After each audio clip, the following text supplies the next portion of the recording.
నమస్తే జీవనరేఖ కార్యక్రమానికి స్వాగతం. సంతానోత్పత్తి సమస్యలు ఈ మధ్య కాలంలో ఎందుకు పెరుగుతున్నాయి? జీవనశైలి మార్పులు సంతానోత్పత్తిపై ఎలా ప్రభావం చూపుతున్నాయి? భవిష్యత్తులో సంతానోత్పత్తి చికిత్సలు మరింత పెరిగే అవకాశాలున్నాయా?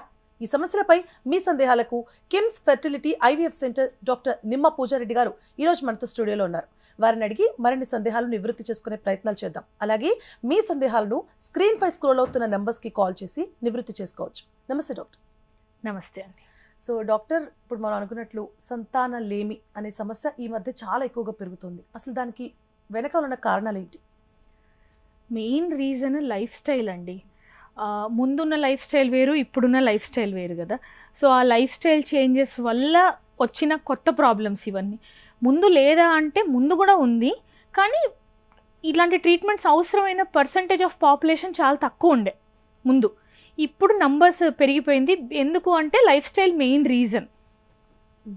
సో లైఫ్ స్టైల్ అంటే యాక్చువల్గా ఇంతకు ముందు ఈ సమస్య తక్కువగా ఉండడానికి కారణం కూడా అప్పుడు లైఫ్ స్టైలే ఉండుండొచ్చు మోస్ట్లీ. బెటర్ లైఫ్ స్టైల్ ఉండే కదండి అప్పుడు. ఇంకొకటి ఏంటి అంటే ఏజ్ ఆఫ్ మ్యారేజ్. ముందు తొందరగా పెళ్లి చేసుకునే వాళ్ళు, తొందరగా ప్రెగ్నెన్సీస్ ప్లాన్ చేసేవాళ్ళు. ఇప్పుడు అలా కాదు. People are not thinking about marriage till 32, 33 and పెళ్ళైన తర్వాత 3-4 years గ్యాప్ తీసుకోవాలి అనుకుంటారు. సో 35, 36కి ప్రెగ్నెన్సీ ప్లాన్ చేయడం స్టార్ట్ చేసినప్పుడు ఏమవుతుంది అంటే ఎగ్స్ స్పర్మ్స్ రెండు క్వాలిటీ వైజ్ క్వాంటిటీ వైజ్ తక్కువ ఉంటుంది. సో దానివల్ల ఏంటంటే ప్రెగ్నెన్సీ రావడం కొంచెం కష్టంగా ఉండొచ్చు. అండ్ ఏజ్ పెరిగే కొద్దీ మిస్క్యారేజ్ రేట్ కూడా పెరుగుతూ ఉంటుంది. And probability of having abnormal babies కూడా పెరుగుతూ ఉంటుంది. అదొక రీజన్. నెక్స్ట్ ఏంటి అంటే మారుతున్న లైఫ్ స్టైల్. ఫిజికల్ యాక్టివిటీ తగ్గిపోవడము, junk food intake, processed food intake పెరిగిపోవడము, స్మోకింగ్, ఆల్కహాల్ పెరిగిపోవడము, అండ్ ఎక్సర్సైజ్ లేకపోవడము, అండ్ అది కాకుండా పొల్యూషన్ కూడా బాగా పెరిగిపోయింది. ఫుడ్ అడల్ట్రేషన్ కూడా బాగా పెరిగిపోయింది. న్యూస్లో చూస్తే ప్రతిదీ కల్తీ అని చెప్తున్నారు. రీసెంట్గా అయిన పన్నీర్ ఇది కానీ లేకపోతే ఎగ్ ఇది కానీ ఏది తీసుకున్నా కల్తీ అనే చెప్తున్నారు. సో మరి ఇంత కల్తీ ఆహారం తింటున్నప్పుడు లోపలికి వెళ్ళి అది కామ్గా ఉండదు కదా. సో దానివల్ల eggs sperms again quality quantity రెండు తగ్గిపోయి దానివల్ల వచ్చే ప్రాబ్లమ్స్ ఇవన్నీ. And radiation, too much cell phone usage, too much laptops usage, చుట్టూ 10 రకాల వైఫైస్, ఎప్పుడు ఆ రేడియేషన్ జోన్లోనే ఉంటున్నాం కదా. సో దానివల్ల కూడా ప్రాబ్లమ్స్ వస్తాయి. అండ్ నైట్ లైఫ్ బాగా పెరిగిపోయింది. So irregular sleeping habits, irregular food habits, and anything packed is bad. So even biscuits, chocolates, chips కూడా which look quite harmless because they are packed. వాటిలో కొన్ని కెమికల్స్ ఉంటాయి and long term store అవ్వడానికి, అలా ఫ్రెష్గా ఉండడానికి కొన్ని కెమికల్స్ యాడ్ చేస్తారు. వాటన్నిటి వల్ల కూడా మనకి ఇన్ఫర్టిలిటీ ఇష్యూస్ వస్తాయి. సో అంటే హైజీన్ చూస్తాం, ప్యాక్ ఉంది, నీట్గా ఉంది, లోపల ఫుడ్ బాగుంది అనుకుంటాం, కానీ ఆ ఫుడ్ మేకింగ్లోనే ప్రాబ్లమ్స్ ఉంటాయి. సో అంటే ఇప్పుడు మనం మాట్లాడుకున్నట్లు ఇవన్నీ చాలా టైప్స్ ఆఫ్ రీజన్స్ ఉన్నాయి because of not having like infertility కోసం. సో మెయిన్గా చూసుకుంటే స్ట్రెస్ ఎక్కువ ఉండడం వల్ల లేకపోతే స్థూలకాయం వల్ల అని కూడా అంటూ ఉంటారు. సో స్థూలకాయం అనేది ఎంతవరకు కీ రోల్ ప్లే చేసే అవకాశాలు ఉంటాయి? డెఫినెట్లీ అండి. ఒబేసిటీ ఉంటే ఏంటంటే మనకి హార్మోనల్ ఇంబ్యాలెన్సెస్ ఉంటాయి. దానివల్ల ఎగ్ క్వాలిటీ, స్పర్మ్ క్వాలిటీ రెండూ తగ్గుతాయి. And other health related issues కూడా వస్తాయి. అదర్ హెల్త్ రిలేటెడ్ ఇష్యూస్ ఉన్నప్పుడు ఏంటంటే అన్నీ ఒకదానికొకటి చైన్ రియాక్షన్ లాగా అనమాట. So other health issues will keep adding on to your existing infertility issue. So దానివల్ల కూడా మనకి ఇన్ఫర్టిలిటీ పేషెంట్స్ లోడ్ అనేది పెరిగింది. సో ఇంకొక reason stress, main reason. So అంటే ఇవాళ రేపు జీవన శైలిలో స్ట్రెస్ అనేది సర్వసాధారణం అయిపోయింది. అంటే స్ట్రెస్ లేకుండా మన చేతిలో ఉన్న విషయం కానివ్వండి, లేని విషయం కానివ్వండి, స్ట్రెస్ తీసుకోవడం అనేది ఒక అలవాటు అయిపోయింది. సో స్ట్రెస్ బస్టర్గా మొబైల్ యూజ్ చేస్తున్నారు, ఇది ఒక కాంటెంపరీ. సో ఇంకొక విషయం ఏంటంటే స్ట్రెస్ అంటే కొంతమందికి ఈ అంటే ఎక్స్పెక్ట్ చేస్తూ ఉంటారు ప్రెగ్నెన్సీని, అది రాకపోవడం వల్ల స్ట్రెస్ ఫీల్ అవుతూ ఉంటారు. సో అంటే న్యాచురల్గా వాళ్ళు కన్సీవ్ అయ్యే ఛాన్సెస్ ఉన్నప్పటికీ ఈ స్ట్రెస్ ఏమైనా ప్రభావం చూపించే అవకాశాలు ఉంటాయా? డెఫినెట్లీ అండి. Stress will effect every cell in your body. So stress పెరిగే కొద్దీ మీకు చాలా ప్రాబ్లమ్స్ వస్తాయి. ఇన్ఫర్టిలిటీ కూడా ఆ ప్రాబ్లమ్స్ లిస్ట్లో ఒకటి. We should stop normalising stress, be it at home or be it at workplace. ఇంకొకటి ఏంటి అంటే యాజ్ ఉమెన్ మన రోల్ కూడా చేంజ్ అయింది. ముందు అంతా ఏంటి, men are design to be providers and women are design to be receivers. ఇప్పుడు ఏంటి, women are force to become providers. అంటే మగవాళ్ళు ఎంత అయితే పని చేస్తున్నారో వాళ్ళకంటే ఎక్కువే పని చేస్తున్నారు ఆఫీసులలో. And you also have targets, you also have to put in so much effort ఇది వర్కౌట్ అయ్యేలాగా చేయడానికి. అండ్ అది కాకుండా ఇంటికి వచ్చిన తర్వాత ఇంట్లో కూడా స్ట్రెస్, ఇంటి పనంతా చేసుకొని పిల్లల్ని చూసుకొని ఇవన్నీ చేసుకొని. సో దీనివల్ల ఏమవుతుంది అంటే ఎగ్స్ అనేవి ఇంకా ఫాస్ట్గా తగ్గిపోతున్నాయి. Because you're under constant stress and pressure. ఆఫీస్లో అయినా అవ్వచ్చు, లేకపోతే ఇంట్లో అయినా అవ్వచ్చు. కానీ ఈ స్ట్రెస్ తీసుకున్నట్టు ఈ ప్రెషర్లో ఉన్నట్లు యాక్చువల్గా గుర్తించే టైం కూడా ఉండదు. సో అదే అండి, అంటే I think we should stop aiming for 50-50. అంటే మగవారితో సమానంగా కంపీట్ చేయాలి అని మనం అనుకుంటాం. అంటే ఫ్రమ్ స్కూల్ కాలేజ్ డేస్ నుంచి కూడా బాగా చదువుకోవాలి, మంచి ర్యాంక్స్ తెచ్చుకోవాలి, మంచి జాబ్స్ తెచ్చుకోవాలి, జాబ్లో కూడా బెస్ట్ అని ప్రూవ్ చేసుకోవాలి, నేను సూపర్ ఉమెన్ లాగా ఇల్లు ఆఫీస్ అన్నీ మేనేజ్ చేయాలి, అన్నీ బ్యాలెన్స్ చేయాలి అనుకొని మనం we tend to neglect ourselves. అన్నీ చేసి we don't take proper nutrition, we don't sleep, we don't have time for exercise. So వీటన్నిటి వల్ల ఏంటంటే ఎగ్స్ అనేవి ఇంకా ఫాస్ట్గా అయిపోతున్నాయి ఇప్పుడు ముందు కంటే. స్పర్మ్స్ ఏంటంటే కోట్లల్లో ఉంటాయి. సో కొన్ని స్పర్మ్స్ పోయినా కూడా ఇంకా చాలా ఉంటాయి, మనకి లక్షల్లో కోట్లల్లో ఉంటాయి ఇంకా స్పర్మ్స్, కొన్ని డ్యామేజ్ అయినా కూడా. ఎగ్స్ అలా కాదు, మనం పుట్టడం లిమిటెడ్ నెంబర్ ఆఫ్ ఎగ్స్తో పుడతాం. సో దాంట్లో కొన్ని డ్యామేజ్ అయిపోతే ఎన్ని మిగిలి ఉంటాయి, చాలా తక్కువ మిగిలి ఉంటాయి కదా. So that we have to understand. ఓ కొత్త పాయింట్ మ్యామ్. అంటే మనం పుట్టినప్పుడు లిమిటెడ్ కౌంట్ ఆఫ్ ఎగ్స్తో పుడతాము అంటున్నారు. సో ఇది అంటే ఎట్లా వర్కౌట్ అవుతుంది? ఏ ఏజ్ వరకు ఎగ్ రిలీజ్ ప్రాసెస్ కొనసాగుతుంది? అలాగే వాటి క్వాలిటీ ఏ ఏజ్ వరకు గుడ్గా ఉంటుంది? ఏ ఏజ్లో కన్సీవ్ అవ్వచ్చు? ఎందుకంటే మనం న్యూస్లో చూస్తూ ఉంటాము, సో అండ్ సో ఏజ్లో కూడా బర్త్ ఇవ్వగలిగారు, సో అండ్ సో ఏజ్ అంత తక్కువ ఉన్న బర్త్ ఇవ్వలేకపోతున్నారు. So what is the key role of this egg quality and egg count? Age is just a number అనేది లవ్లీ ఫ్యాన్సీ స్టేట్మెంట్ అండి. That is true for everything else. కానీ ఫర్టిలిటీలో అలా కాదు, ఏజ్ ఇస్ ఎవ్రీథింగ్. ఏజ్ పెరిగే కొద్దీ chances of falling pregnant తగ్గుతాయి, and వచ్చిన ప్రెగ్నెన్సీ స్మూత్గా కంటిన్యూ అవ్వడానికి ప్రాబబిలిటీ తగ్గుతూ ఉంటుంది. So the sooner the better. 20స్లో ఉన్న ఎగ్ క్వాలిటీ 30స్లో ఉండదు, 30స్లో ఉన్న ఎగ్ క్వాలిటీ 40స్లో ఉండదు. సో యంగర్ ఏజ్ గ్రూప్లో ప్రెగ్నెన్సీ వస్తే ఏంటంటే ప్రెగ్నెన్సీ రావడానికి ఛాన్సెస్ బాగుంటాయి, వచ్చిన ప్రెగ్నెన్సీ మంచి కంటిన్యూ అవ్వడానికి కూడా మనకి ఛాన్సెస్ బాగుంటాయి. ఏజ్ పెరిగే కొద్దీ నంబర్స్ తగ్గుతాయి, ఉన్న ఎగ్స్లో క్వాలిటీ కూడా తగ్గుతుంది. ఓకే. సో అండ్ ఇంకొకటి age factor, as you said, age ఫ్యాక్టర్లో చాలా చిన్న ఏజ్లో ప్రెగ్నెన్సీ వచ్చినా కానీ చిన్న ఏజ్లో ప్రెగ్నెన్సీ వచ్చింది కాబట్టి సో అండ్ సో ఈ కాన్సిక్వెన్సెస్ ఉన్నాయి అంటారు. ఏజ్ ఎక్కువైనా కూడా క్వాలిటీ రిలేటెడ్గా ఇష్యూస్ ఉంటాయి. సో అసలు ప్రాపర్ ఏజ్ ఏదంటారు? కరెక్ట్గా సంతానం ఈ టైంలో మనము ఫర్టిల్ చేస్తే ఈ అంటే బేబీ హెల్తీగా పుట్టొచ్చు అండ్ వాళ్ళు ఫిజికల్లీ మెంటలీ కూడా చాలా గుడ్గా ఉండొచ్చు అనేది కరెక్ట్ ప్రాపర్గా ఏ ఏజ్ ఉండొచ్చు? ఐడియల్గా అయితే 22-23 నుంచి 30 లోపు ఇఫ్ యూ ఫినిష్ ప్రెగ్నెన్సీస్ అది బెస్ట్ టైమ్. కానీ అందరికీ అలా కుదరకపోవచ్చు, బికాజ్ అమ్మాయిలు కూడా అందరూ చదువుకుంటున్నారు, అందరూ పోస్ట్ గ్రాడ్యుయేషన్స్ చేస్తున్నారు, అందరూ జాబ్ చేయాలి అనుకుంటున్నారు. సో వీలైతే 30 లోపు ప్రెగ్నెన్సీ ప్లాన్ చేసుకోండి. మరీ వీలు కాని పక్షంలో మీ పర్సనల్ లైఫ్ రీజన్స్కి కానీ ప్రొఫెషనల్ లైఫ్ రీజన్స్కి కానీ మనం ప్రెగ్నెన్సీ కనుక పోస్ట్పోన్ చేసుకుంటున్నట్టయితే it is very important to check. అంటే మనం ఎక్కడున్నాము, మన ఎగ్స్ బాగానే ఉన్నాయా, లేకపోతే మనకి ఏమన్నా తొందరగా ఎగ్స్ అయిపోయే ప్రాబబిలిటీ ఏమన్నా ఉందా అనేది చెక్ చేసుకోవాలి.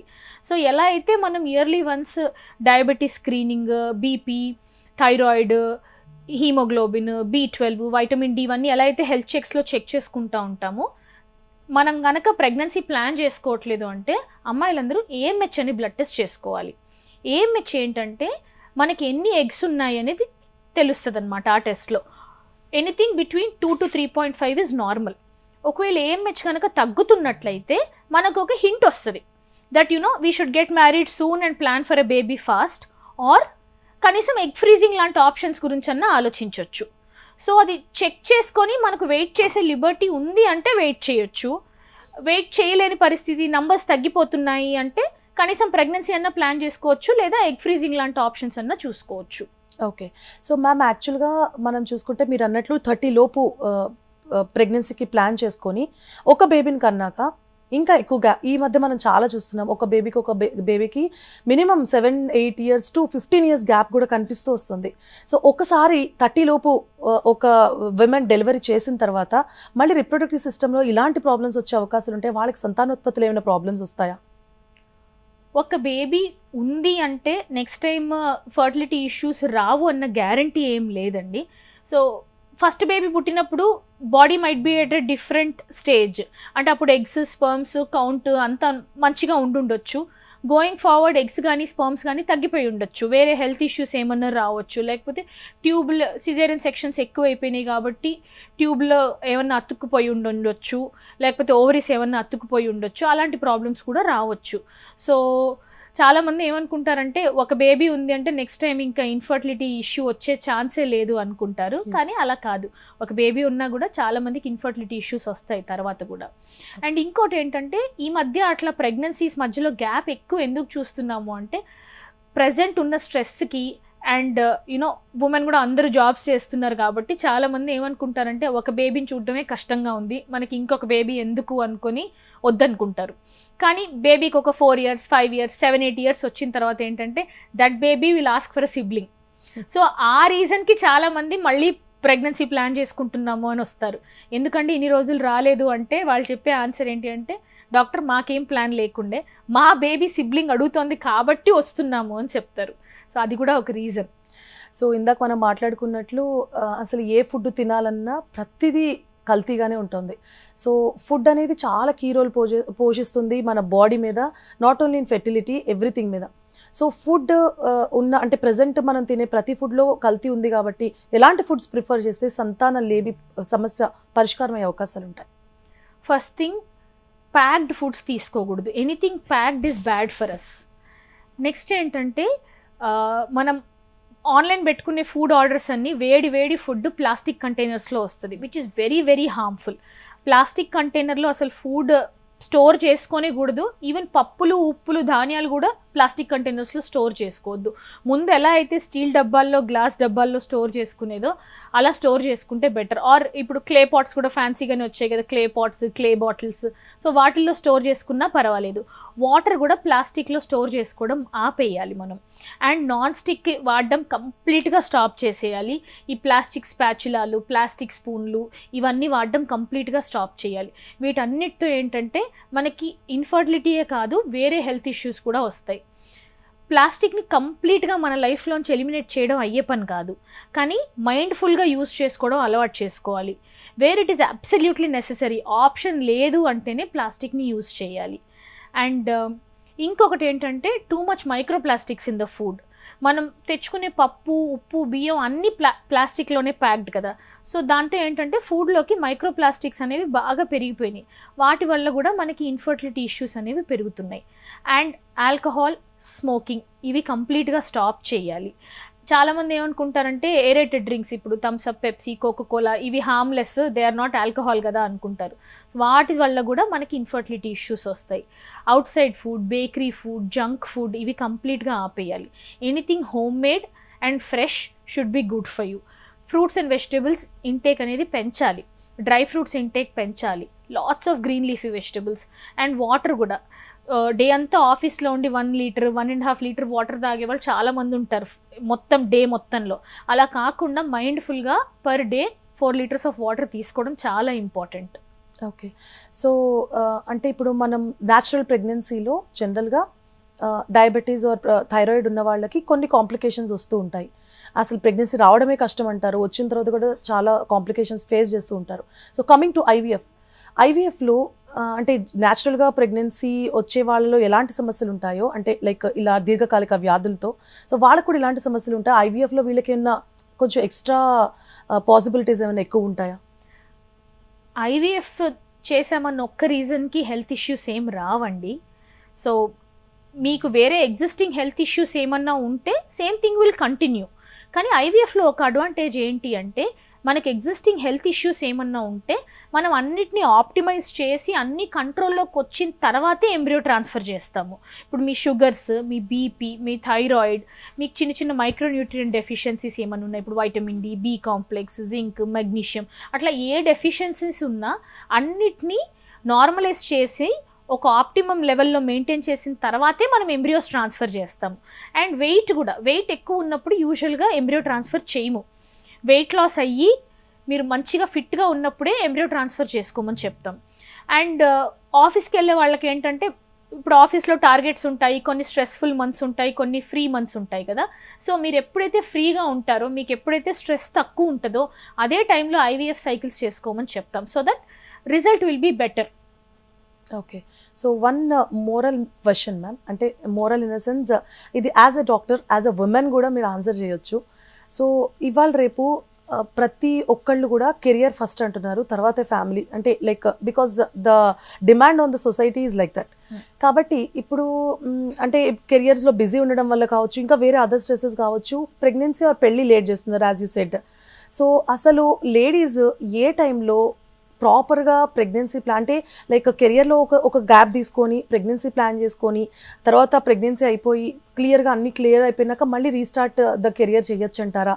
లేదు while go with the flow, మనకి ఎప్పుడు వస్తే అప్పుడే చేసుకుందాం, లేదా ఈ సమస్యలు పరిష్కారం చేసుకుంటూ ముందుకెళ్దాం అనే ఐడియాతో ముందుకెళ్ళాలంటారా? అసలు ఎలా చేసుకోవాలంటారు? చాలా మంది ఉమెన్కి ఏంటంటే your career clock and your biological clock are in total conflict.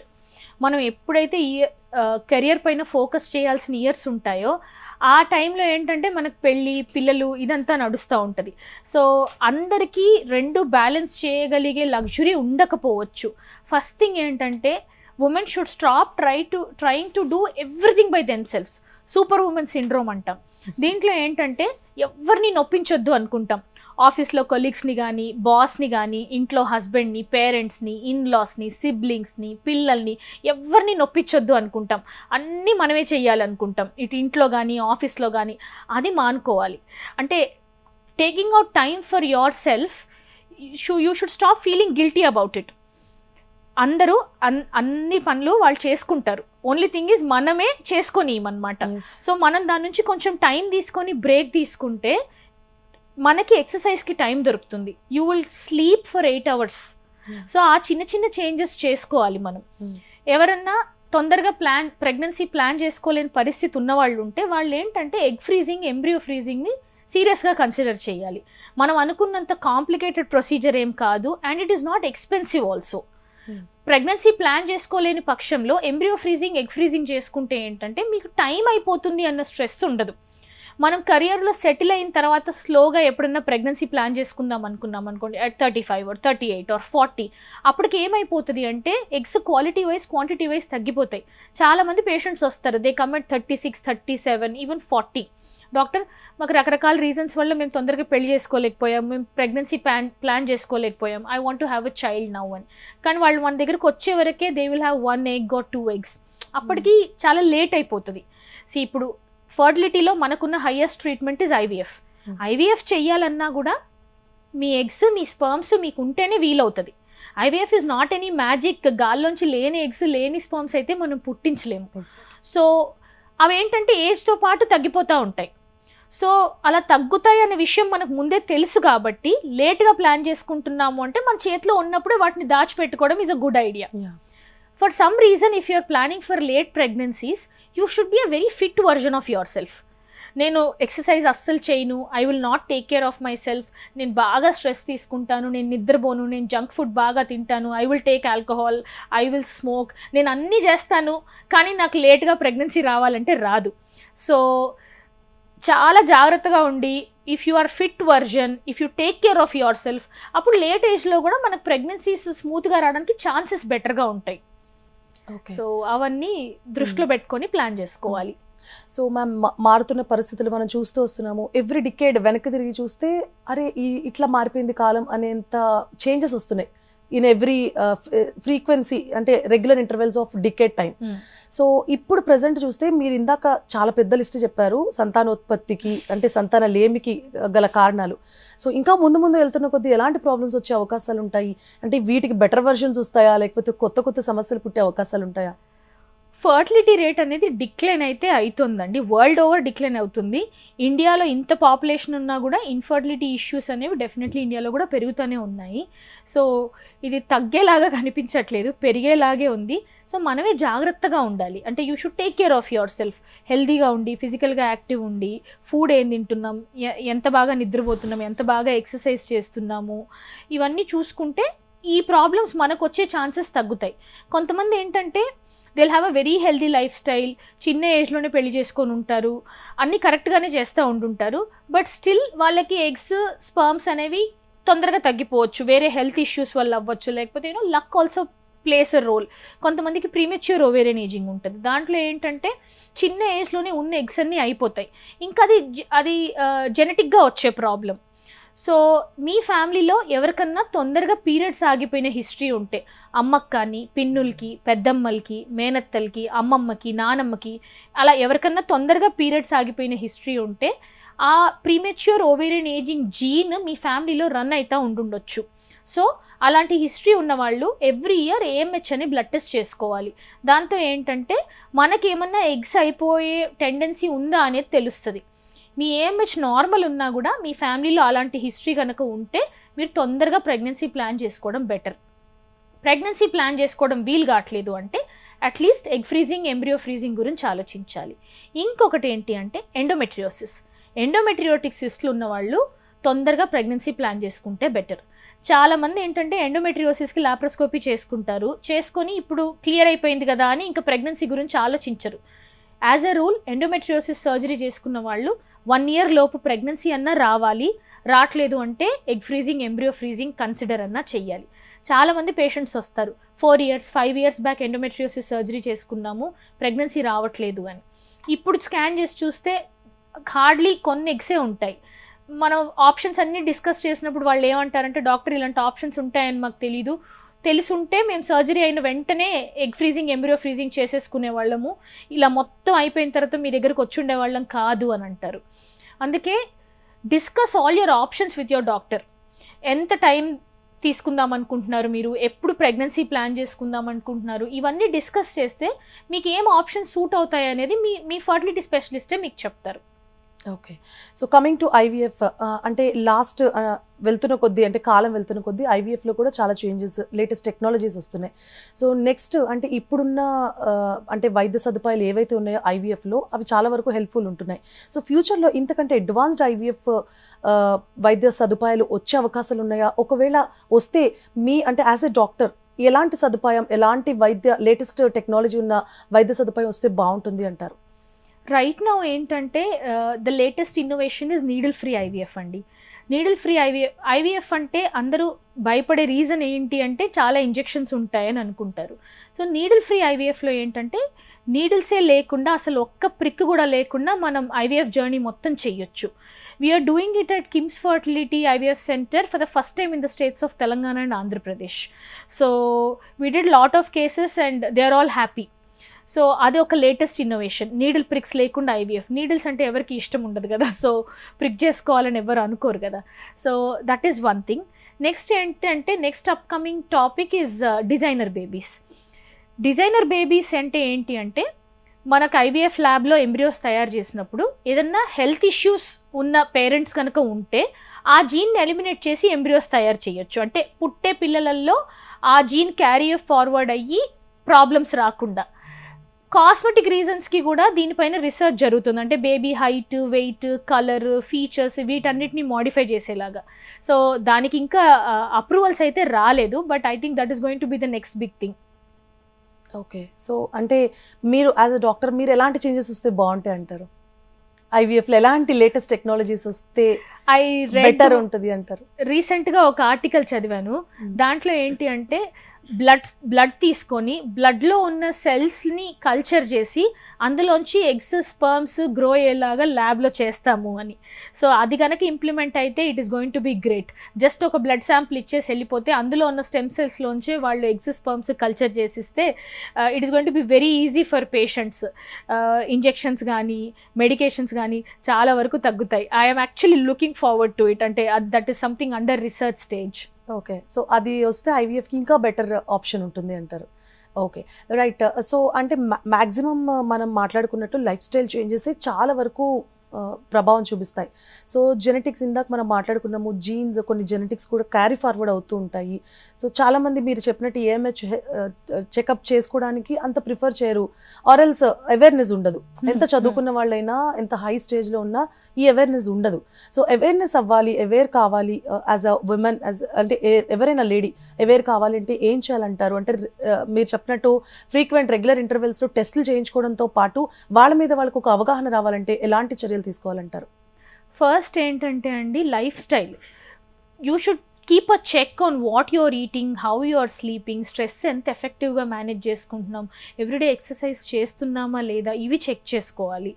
And endocrine disrupting chemicals నుంచి దూరంగా ఉండాలి. మనం వాడే కెమికల్స్ అన్నీ ఎంతో కొంత ఎఫెక్ట్ చూపిస్తాయి మన ఎగ్స్ పైన, స్పర్మ్స్ పైన.